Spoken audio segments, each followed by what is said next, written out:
Bante, apa yang menjadi dasar-dasar seseorang itu bisa menjadi rukun?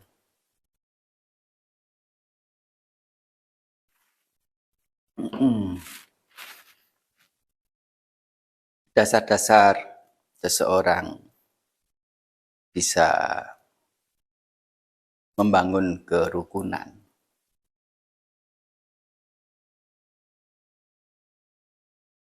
Ya, sesungguhnya kata kerukunan ini yang kalau dalam bahasa kita, bahasa Dhamma, itu adalah samaggi. Kata samaggi itu berasal dari kata sifat samagga. Sa itu artinya sama atau satu, magga artinya jalan. Jalan yang sama, jalan yang satu.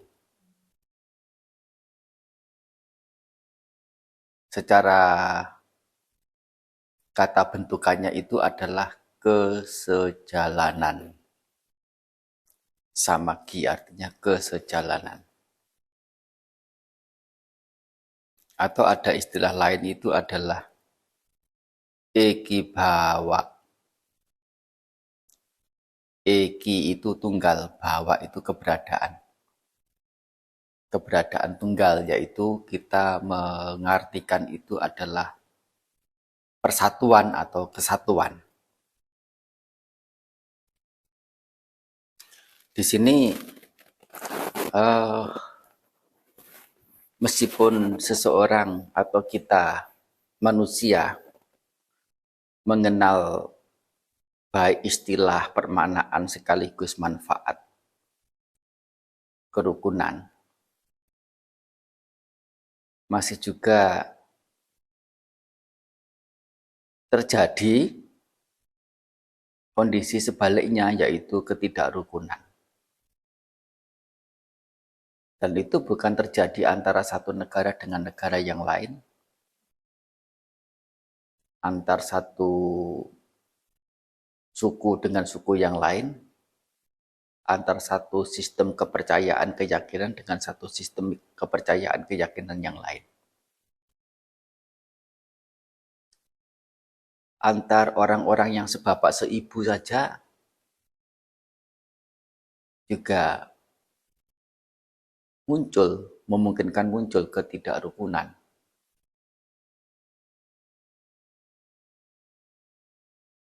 Bahkan bapak ibunya sendiri juga memungkinkan untuk tidak rukun satu sama lain. Termasuk antara orang tua dengan anak, anak dengan orang tua.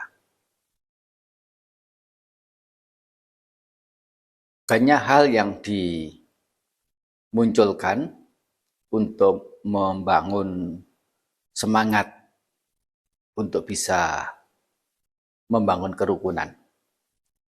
Yaitu misalnya bahwa kebersatuan adalah kekuatan. Jadi kalau ya diibaratkan lidi begitu ya biasanya ya. Kalau satu batang lidi mudah ditekuk.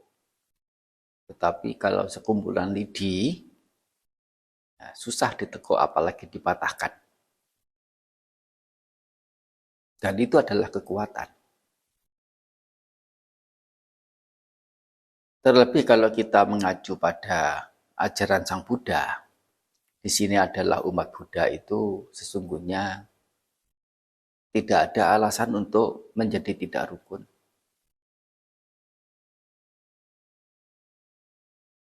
Sang Buddha pernah mengajarkan bahwa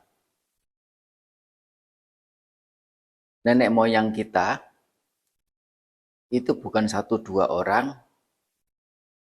bukan 100-200 orang, bukan 1000-2000 orang, melainkan tidak terhingga jumlahnya. Soalnya itu berkaitan dengan nenek moyang seseorang di kehidupan ini dan kehidupannya pada yang lampau-lampau. Sudah hidup berapa kali? nggak tahu. Jadi nenek moyangnya juga tidak terkirakan berapa jumlahnya. Lebih spesifik, Sang Buddha mengatakan bahwa tidak ada satu orang pun yang tidak pernah berkaitan kekeluargaan satu sama lain. Artinya, entah dalam kehidupan ini atau kehidupan sebelumnya, sekian kali kehidupan, telah ada hubungan keluarga, famili, batih, entah sebagai saudara, sebagai orang tua, sebagai keponakan, sebagai apa. Jika mengingat ajaran Sang Buddha bahwa semuanya adalah famili, yang semestinya itu dilindungi,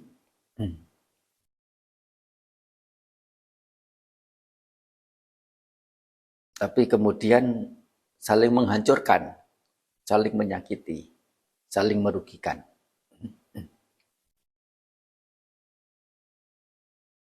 Tapi ini semua juga memang menjadi instingnya atau naluri manusia yang bukan hanya manusia ya, makhluk hidup.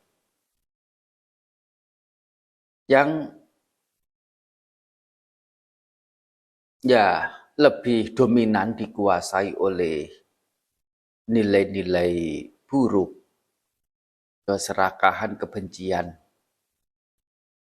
kesesatan, kecemburuan, keiri hatian, kekikiran, dan lain-lain.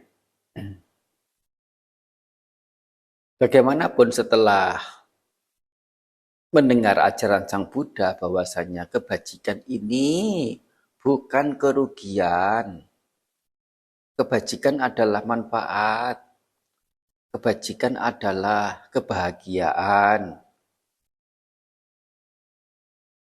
dan selain memberikan manfaat secara pribadi sedemikian rupa, kebajikan itu bisa menciptakan kerukunan.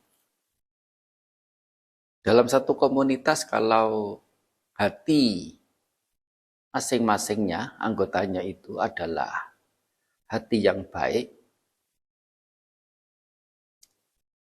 Hati yang baik ini bukan berarti hati orang yang selalu mengalah. Hati yang baik adalah hati orang yang ya kalau mau bersikap, bertindak, bertutur kata, mengingat dulu kira-kira kata-kata yang diucapkan itu akan menyakiti orang meskipun secara tidak sengaja. Atau justru membuat orang stres begitu ya. Mengungkap sesuatu yang kalau diungkap orang jadi stres. Mengungkap permasalahan, mengungkap borok, mengingatkan orang pada suasana yang tidak menyenangkan di hati dia. Ya, sering itu dilakukan ya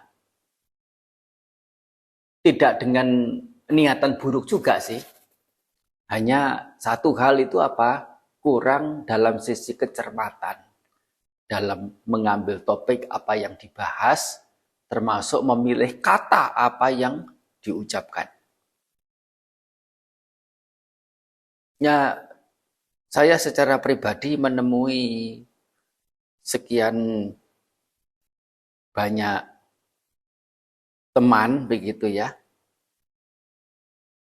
yang bisa menengarai orang ini. Kalau saya mendekat itu rasanya dingin, sejuk, adem. Tapi beberapa yang lain itu kalau saya mendekat itu suasananya itu nggak nyaman, panas. Padahal ya sama-sama baiknya sebetulnya. Soalnya ya itu kata-kata yang diucapkan itu, topik yang dibahas itu sesuatu yang membuat resah, membuat nggak enak. Satu lagi itu ya topiknya yang ya mendatangkan kedamaian, mendatangkan kenyamanan, kelegaan. Meskipun bukan berarti permasalahan yang muncul di permukaan tidak perlu diungkap, tidak perlu dibahas. Kalau memang ada perlunya ya bisa saja dibahas. Tetapi itu kan dalam forum terpisah dan membahasnya itu dengan waktu yang tepat, situasi kondisi yang tepat, dan dengan cara yang tepat, sikap yang tepat. Itu salah satu yang mungkin orang tidak sadar. Jadi sifat buruk di sini adalah lebih mengarah ke sikap yang tidak menyenangkan bagi orang lain dalam mengetahui, ditengarai sebagai sikap buruk, entah berupa tutur kata maupun berupa sikap. Yang secara umum dikatakan buruk, yaitu adalah bahasa yang umum begitu saja. Apalagi kalau sudah jelas, nah dasarnya itu adalah dasar yang memang nyata keburukan, sebagaimana yang disebutkan tadi, keiri hatian, kecemburuan, kegigiran, ketinggi hatian, bandel, amarah, dendam. Jadi selain kebaikan-kebaikan itu memberikan manfaat pada diri sendiri, sesungguhnya itu secara langsung tidak langsung bisa memunculkan yang namanya kerukunan. Jika masing-masing punya nilai bajik apapun, menyingkirkan hal buruk, sisi buruk yang mungkin bisa mengecewakan, bisa tidak membuat nyaman hati pihak lain, komunitas itu akan menjadi komunitas yang menyenangkan. Dalam posisinya sebagai apapun. Entah sebagai anggota, sebagai ketua, sebagai ya koordinator ini itu, atau sebatas sebagai penggembira, penyemangat. Atau dikatakan itu simpatisan. Semuanya itu akan menyenangkan perkumpulan itu kalau dasarnya adalah dasar kebajikan yang Sang Buddha ajarkan. Kebajikan itu sesungguhnya adalah tugas dan menjadi manfaat bagi diri secara personal. Jadi kebaikan itu sudah termasuk demi menjaga, merawat, membangun kerukunan atau kesejalanan atau kesatuan persatuan. Sesungguhnya demikian. Terlebih dari itu, jauh sangat mendalam jika jalan itu atau tujuan itu hanya satu. Tujuan itu tidak ada yang dipertentangkan. Kalau tujuan itu udah lebih dari satu, tujuan yang ideal itu kira-kira ada berapa? Ada satu atau ada banyak? Tujuan yang ideal yang tertinggi. Ya, setiap sistem ajaran, sistem keyakinan tertentu, sistem keyakinan secara umum punya prinsip tujuan ideal itu hanya satu, tunggal, tidak mungkin mendua, apalagi multi. Banyak. Nah, kalau tujuan ideal itu adalah multi, atau setidaknya ada dua, itu sudah ada persimpangan, ada keberpihakan. Bukan tunggal. Satu, ngeblok sama tujuan yang ini, yang lainnya berporos ke tujuan yang satu lagi. Ya ini bisa terjadi semacam muncul rasa suka tidak suka yang nanti berimbas pada perpecahan atau ketidaksejalanan.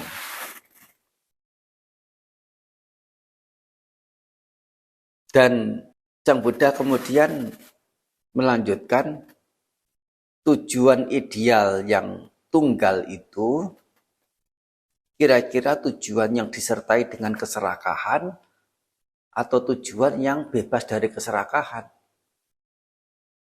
Tujuan yang disertai dengan kebencian atau tujuan yang bebas dari kebencian. Tujuan yang disertai dengan kesesatan atau tujuan yang terbebas dari kesesatan.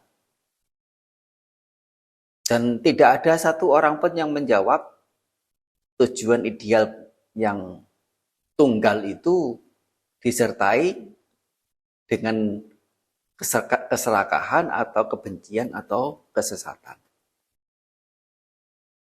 Artinya setiap orang itu berjalan melangkah membelakangi tujuan ideal itu atau mengarah ke tujuan ideal itu. Nah, mestinya mengarah ke sana. Artinya apa?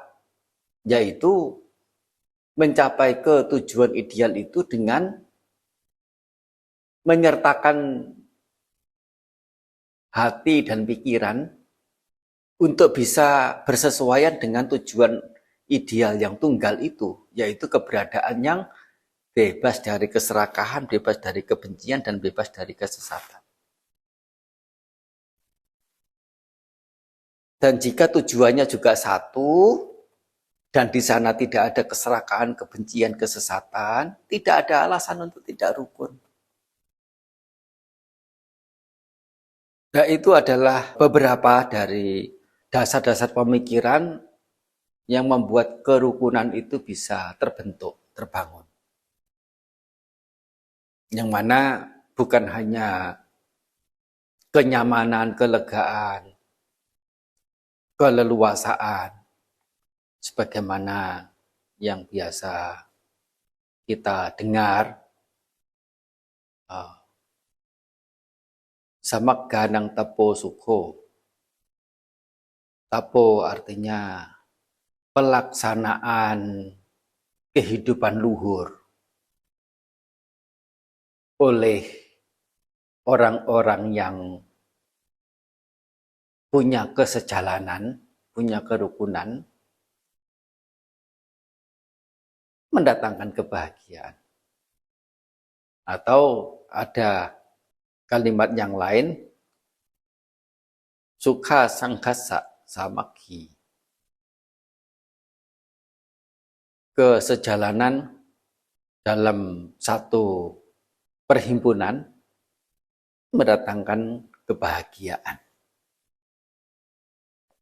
Dan semestinya seseorang mengingat-ingat bahagia bagaimana secara bijaknya, bahagia bagaimana secara cerdasnya, bahagia bagaimana secara pandainya, secara pintarnya. Bukan bagaimana senang secara emosionalnya. Kalau senang secara emosionalnya itu nanti tidak bersinergi atau tidak nyambung dengan kebahagiaan yang secara cerdasnya, secara idealnya. Dengan begitu kita sudah menjadi siswa Sang Buddha, mengerti dengan baik makna kebajikan, manfaat kebajikan, dan ya hal-hal yang mendatangkan nilai tambah dari melakukan kebajikan itu. Semoga ini ya menjadi satu titik renungan bagi kita untuk bisa mengembangkan diri, termasuk juga mengkondisikan lingkungan untuk mendapatkan kebahagiaan baik secara pribadi maupun secara sosial. Mudah ya. Sapitio wiwacantu